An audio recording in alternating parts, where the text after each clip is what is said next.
Hello students, आप पढ़ रहे हैं जीव और समष्टियों के बारे में अध्याय 13। इसमें आपको हेडिंग पढ़ाया जा रहा है समष्टि पारस्परिक क्रिया के बारे में, जिसमें पहला परभक्षण, दूसरा स्पर्धा और तीसरा परजीविता के बारे में हमने आपको पिछले वीडियो में एक्सप्लेन कर दिया है। आइए देखते हैं चौथा सहभोजिता के बारे में। तो ध्यान से समझें सहभोजिता क्या होती है। यह ऐसी पारस्परिक क्रिया है जिसमें एक जाति को लाभ होता है और दूसरी को न हानि है न लाभ होता है। ठीक है, तो सहभोजिता जो है ऐसी पारस्परिक क्रिया है जिसमें एक जाति को लाभ होता है और दूसरी जाति को न तो लाभ होता है और न तो हानि होती है। ठीक है, जैसे आम की शाखा पर अधिपादप के रूप में उगने वाला आर्किड और वेल के पीठ को आवास बनाने वाले बार्निकल।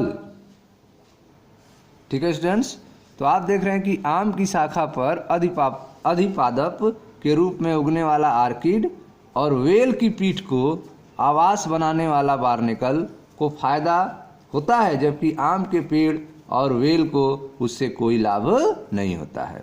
ठीक है, तो सहभोजिता जो है यह ऐसी पारस्परिक क्रिया है जिसमें एक जाति को लाभ होता है और दूसरी को न हानि होता है और न लाभ होता है।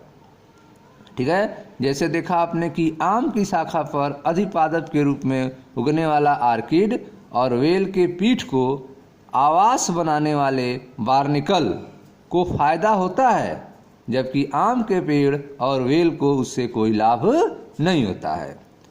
पक्षी बगुला और चारण पशु निकट सहचर में रहते हैं। ठीक है, बगुला पक्षी और खेतों को चरने वाले जो चारण पशु हैं वह आपस में उनका निकट संबंध है और वह साथ साथ रहते हैं, चरते हैं। देखें ध्यान से कैसे बगुला जो है कैसे कीटों को पकड़ता है और पशु जो है चरता जाता है। पक्षी बगुला और चारण पशु निकट सहचर में रहते हैं। यदि आप कृषि फार्म वाले ग्रामीण क्षेत्र में रहते हैं तो आपको यह दृश्य देखने को मिलेगा। सहभोजिता का यह एक उत्कृष्ट उदाहरण है। ठीक है, जहाँ पशु चरते हैं उसके पास ही बगुले भोजन प्राप्ति के लिए रहते हैं। ठीक है, जहाँ पर पशु चरते हैं उसके पास ही बगुले भी रहते हैं भोजन प्राप्ति के लिए, क्योंकि जब पशु चलते हैं तो वनस्पति को हिलाते हैं। जब पशु चलेंगे तो वनस्पतियाँ हिलती हैं और उसमें से कीट बाहर निकलते हैं। बगुले उन कीटों को खाते हैं, अन्यथा वानस्पतिक कीटों को ढूंढना और पकड़ना बगुले के लिए कठिन होता है। ठीक है, तो आप देख रहे हैं कि जब पशु जो है चारण करेंगे, जब पशु चलेंगे तो उससे क्या होगा, वनस्पतियाँ हिलेंगी और वनस्पतियाँ के हिलने से कीट उसमें से बाहर निकलेंगे और बगुले उन कीटों को खाते हैं। ठीक है, अन्यथा वनस्पति में से कीटों को ढूंढना और पकड़ना बगुले के लिए कठिन कार्य है। सहभोजिता का दूसरा उदाहरण है समुद्री एनीमोन।